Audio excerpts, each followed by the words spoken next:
மத்தியில் ஆளும் மோடி அரசு தனது சர்வாதிகார ஆட்சி மூலம் மும்மொழி கொள்கையை தமிழகம் உள்ளிட்ட தென் மாநிலங்களில் இந்தி திணிப்பை கொண்டுவர முயற்சி செய்து வருவதாக முன்னாள் முதலமைச்சர் நாராயணசாமி குற்றம் சாட்டியுள்ளார். புதுச்சேரி எல்லையம்மன் கோவில் வீதியில் உள்ள தனது இல்லத்தில் செய்தியாளர்களை சந்தித்த முன்னாள் முதலமைச்சர் நாராயணசாமி, தமிழகத்தில் மும்மொழி கொள்கையை ஏற்றுக்கொண்டால் மட்டுமே நிதி தருவோம் என மமதையுடன் மத்திய அமைச்சர் கூறியுள்ளார். மும்மொழி கொள்கை மூலம் தமிழகம் உள்ளிட்ட தென் மாநிலங்களில் இந்தி திணிப்பை கொண்டுவர மோடி அரசு முயற்சி செய்து வருகிறது.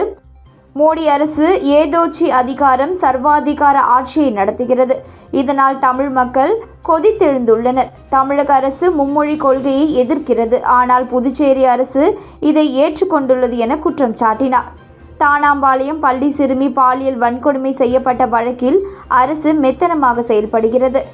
மாணவி பாலியல் வன்கொடுமை வழக்கை சிபிஐக்கு மாற்ற ஓய்வு பெற்ற நீதிபதி தலைமையில் விசாரணை கமிஷன் அமைக்க வேண்டும் என்று வலியுறுத்தினார். காவல்துறை சுதந்திரமாக செயல்பட விடாமல் முதலமைச்சர் மற்றும் உள்துறை அமைச்சர் தலையிட்டால் காவல்துறை கைகள் கட்டப்பட்டுள்ளது. முதல்வர் மற்றும் உள்துறை அமைச்சரால் தான் புதுச்சேரியில் சட்ட ஒழுங்கு சீர்கெட்டுள்ளது.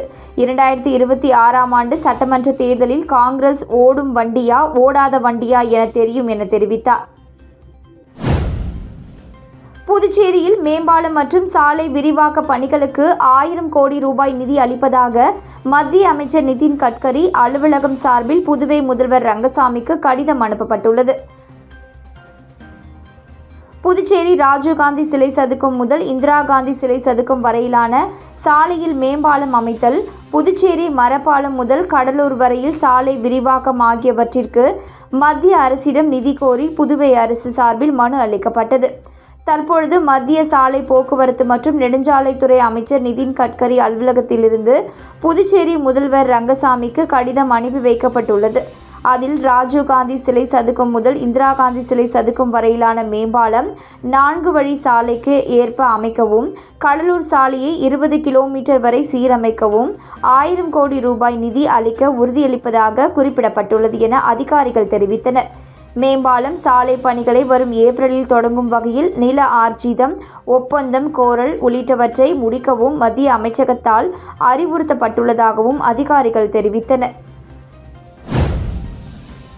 அனைத்து தற்காலிக பணியாளர்களை நிரந்தரமாக்க வேண்டும் உட்பட பல்வேறு கோரிக்கைகளை வலியுறுத்தி அகில இந்திய அனைத்து வங்கி ஊழியர்கள், அலுவலர்கள், தொழிற்சங்க கூட்டமைப்பினர் கண்டன ஆர்ப்பாட்டத்தில் ஈடுபட்டனர். அகில இந்திய அனைத்து வங்கி ஊழியர்கள், அலுவலர்கள் தொழிற்சங்க கூட்டமைப்பு சார்பில் கண்டன ஆர்ப்பாட்டம் நடந்தது. காந்தி வீதியில் உள்ள இந்தியன் வங்கி கிளை அலுவலகம் முன்பு நடந்த ஆர்ப்பாட்டத்திற்கு UFPU கன்வீனர் முரளிதரன் தலைமை தாங்கினார். இந்தியன் வங்கி ஊழியர் சங்க செயலாளர் ரீனா வரவேற்றார். நிர்வாகிகள் ரவீந்திரன், ஹரி, பேங்க் ஆஃப் பரோடா ஊழியர் சங்க நிர்வாகி ஆனந்தவேலன் முன்னிலை வகித்தனர். பேங்க் ஆஃப் இந்தியா அகில இந்திய சம்மேளன துணைத் தலைவர் சந்திரசேகரன், SBI வங்கி அதிகாரிகள் சங்க நிர்வாகி ராஜதுரை ஆகியோர் கண்டன உரையாற்றினர். 100க்கும் மேற்பட்டோர் கலந்து கொண்ட ஆர்ப்பாட்டத்தில் வங்கிகளில் அனைத்து பிரிவு ஊழியர்கள், அலுவலர்கள் பணி நியமனம் மற்றும் அனைத்து தற்காலிக பணியாளர்களை நிரந்தரமாக்க வேண்டும், பொதுத்துறை வங்கிகளில் காலி பணியிடங்களை நிரப்ப வேண்டும் உள்ளிட்ட பல்வேறு கோரிக்கைகள் வலியுறுத்தப்பட்டன. புதுச்சேரி தட்டாஞ்சாவடி எஸ்டேட் பிரதான சாலை மூடியதை கண்டித்து இந்திய கம்யூனிஸ்ட் கட்சி தலைமையில் பொதுமக்கள் சாலை மறியல் போராட்டம் நடைபெற்றது. புதுச்சேரி தட்டாஞ்சாவடி தொகுதியில் பிரதான சாலையாக பொதுமக்கள் பயன்படுத்தி வரும் தட்டாஞ்சாவடி எஸ்டேட் சாலை இருந்து வந்தது.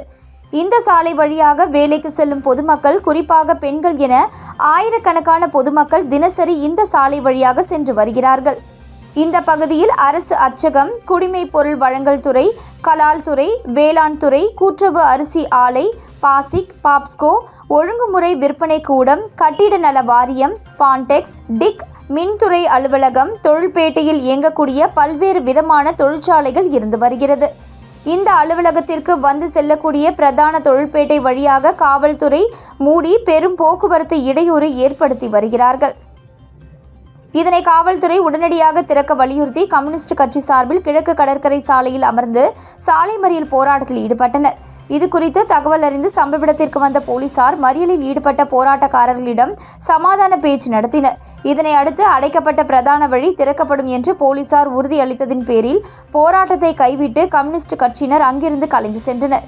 கிழக்கு கடற்கரை சாலையில் திடீரென கம்யூனிஸ்ட் கட்சியினர் மறியல் போராட்டத்தில் ஈடுபட்டதால் சுமார் அரை மணி நேரத்திற்கு மேலாக கடுமையாக போக்குவரத்து பாதிக்கப்பட்டது. ஸ்மார்ட் சிட்டி திட்டத்தின் கீழ் அண்ணா திடலில் புதிய கடைகள் அமைக்கும் பணியை ஆய்வு செய்த தொகுதி எம்எல்ஏ நேரு விரைந்து பணிகளை முடிக்குமாறு அதிகாரிகளிடம் அறிவுறுத்தினார். புதுச்சேரி ஸ்மார்ட் சிட்டி திட்டத்தின் கீழ் அண்ணா திடல் விளையாட்டு மைதானம் மேம்படுத்துதல், திடலை சுற்றியுள்ள சின்ன சுப்பராய பிள்ளை வீதி, லபோர்த் வீதி மற்றும் அண்ணா சாலை பகுதியில் புதியதாக கடைகள் கட்டப்பட்டு வருகிறது. கட்டுமான பணிகள் முடியும் நிலையில் உள்ளது. கடைகளை அமைக்கும் பணிகளை நேரு எம்எல்ஏ ஆய்வு செய்தார்.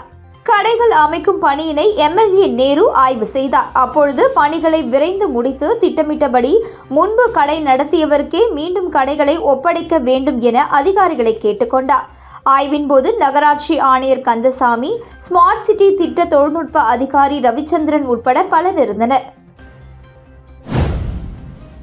புதுச்சேரியில் போதையில் நண்பரை தாக்கி மொபைல் போன், மோதிரத்தை பறித்து சென்ற இருவரை போலீசார் கைது செய்தனர்.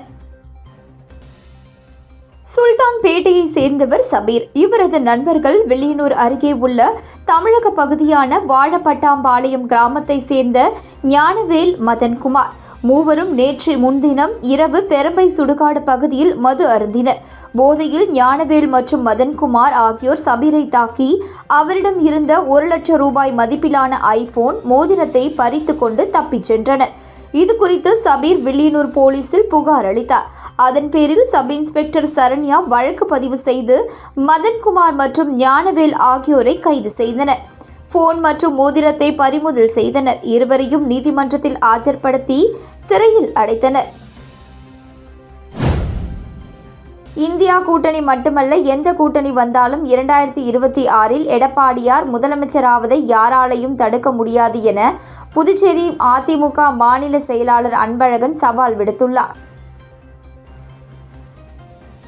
தமிழக முன்னாள் முதல்வர் புரட்சித் தலைவி அம்மாவின் 77வது பிறந்த நாளை முன்னிட்டு புதுச்சேரி மாநில அதிமுக மருத்துவ அணி சார்பில் இலவச பொது மருத்துவ முகாம் மருத்துவ அணி மாநில தலைவர் டாக்டர் பிரபாகரன் தலைமையில் வானரப்பேட்டை கஸ்தூரி மஹாலில் இன்று நடைபெற்றது. இந்நிகழ்ச்சியில் புதுச்சேரி மாநில அதிமுக செயலாளர் அன்பழகன் கலந்து கொண்டு இலவச பொது மருத்துவ முகாமினை தொடங்கி வைத்தார். இதன் பின்னர் செய்தியாளர்களிடம் பேசிய அவர், புதுச்சேரியில் இந்தியா கூட்டணிகள் உள்ள காங்கிரஸ், திமுக ஒருவரை ஒருவர் விமர்சனம் செய்து கொள்வது கபட நாடகம் என்றும், தேர்தல் நேரத்தில் இந்தியா கூட்டணி உள்ளவர்கள் திமுக தலைவர் ஸ்டாலின் எதை கொடுத்து வாங்க முடியுமோ, எதை கொடுத்து இணைக்க முடியுமோ இணைத்துக் கொள்வார் என்று விமர்சித்தார். இந்தியா கூட்டணி மட்டுமல்ல, எந்த கூட்டணி வந்தாலும் 2026 எடப்பாடி தமிழக முதலமைச்சராவதை யாராலும் தடுக்க முடியாது என சவால் விடுத்தார். புதுச்சேரியில் வாக்களித்த மக்களை பற்றி கவலைப்படாத அரசு உள்ளது என்றும், தற்பொழுது பெருகி வரும் கொசு தொல்லையை சமாளிக்க முடியாமல் அரசு திணறி வருகிறது என குற்றம் சாட்டினார். கொசு பெருக்கத்தை கட்டுப்படுத்த கடந்த டிசம்பர் மாதமே நடவடிக்கை எடுத்திருக்க வேண்டிய நிலையில் குழந்தைகள், பெரியவர்கள் மற்றும் பல்வேறு தரப்பினரும் கொசு தொல்லையால் பல்வேறு பாதிப்புகள் ஏற்பட்டு வருகின்றன என தெரிவித்தார். மக்களின் சுகாதாரத்தின் மீது அக்கறை இல்லாத பாஜக, என்ஆர் காங்கிரஸ் அரசின் செயல்பாடு உள்ளதாக குற்றம் சாட்டினார். அமெரிக்காவில் வாழும் இந்தியர்களை கை கால்கள் கட்டப்பட்டு குற்றவாளிகளாக்கப்பட்டு வெளியேற்றும் அமெரிக்கா ட்ரம்ப் நிர்வாகத்தை கண்டித்து அகில இந்திய சமாதான ஒருமைப்பாட்டு கழகம் புதுச்சேரி மாநில குழு சார்பில் கண்டன ஆர்ப்பாட்டம் நடைபெற்றது. அமெரிக்காவின் ட்ரம்ப் நிர்வாகத்தால் சட்டவிரோதமாக குடியேறினார்கள் என்று பெயர் சூட்டப்பட்டு 12,000க்கும் மேற்பட்ட இந்தியர்களை நாடு கடத்தும் வேலையை அமெரிக்கா தொடங்கியுள்ளது. அதன்படி முதல் கட்டமாக பிப்ரவரி மாதம் 3ஆம் தேதி 103 இந்தியர்களும், பிப்ரவரி 14ஆம் தேதி 200க்கும் மேற்பட்ட இந்தியர்களும், பிப்ரவரி 16ஆம் தேதி 112 இந்தியர்களும் கை கால்கள் கட்டப்பட்டு குற்றவாளிகள் ஆக்கப்பட்ட நிலையில் அமெரிக்கா வெளியேற்றியது. இதற்கு கண்டனம் தெரிவித்து அகில இந்திய சமாதான ஒருமைப்பாட்டு கழகம் புதுச்சேரி மாநில குழு சார்பில் கண்டன ஆர்ப்பாட்டம் ராஜா திரையரங்கம் அருகே நடைபெற்றது. ஒருமைப்பாட்டு கழகம் தலைவர் முன்னாள் சட்டமன்ற உறுப்பினர் நாரா கலைநாதன் தலைமையில் நடைபெற்ற கண்டன ஆர்ப்பாட்டத்தில் அகில இந்திய சமாதான ஒருமைப்பாட்டு கழக புதுச்சேரி மாநில குழுவை சேர்ந்த சுமார் 100க்கும் மேற்பட்டோர் கலந்து கொண்டு கோரிக்கைகளை வலியுறுத்தி கண்டன கோஷங்களை எழுப்பினார்கள். ஏசியன் போட்டோ அண்ட் வீடியோகிராஃபர்ஸ் நலசங்கம் மற்றும் சோனி நிறுவனம் இணைந்து நடத்திய ஒரு நாள் வீடியோ மற்றும் போட்டோகிராஃபர் பயிற்சி. இதில் பலர் கலந்து கொண்டனர். Puducherry Asian photo and videographers நலசங்கமும் மற்றும் சோனி நிறுவனமும் இணைந்து நடத்திய போட்டோ வீடியோ பயிற்சி வகுப்பு இன்று காலை 10 மணி முதல் 3 மணி வரை நடைபெற்றது. புதுச்சேரி முதலியார்பேட்டை 100 அடி சாலை ஃபுட் பாரடைஸ் உணவகத்தில் நடைபெற்ற பயிற்சி வகுப்பில் south India videographer Mustafa Kamal Basha கலந்து கொண்டு பயிற்சி அளித்தார். இதில் 75க்கும் மேற்பட்ட போட்டோ மற்றும் வீடியோகிராஃபர்கள் கலந்து கொண்டனர்.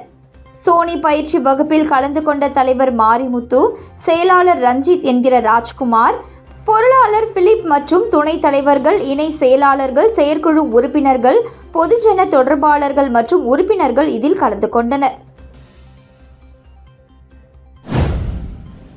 புதுச்சேரியில் 16 வயது சிறுமியை திருமணம் செய்து பாலியல் வன்புணர்வு செய்த கணவருக்கு 20 ஆண்டு சிறை தண்டனை விதித்து போக்சோ நீதிமன்றம் தீர்ப்பளித்துள்ளது.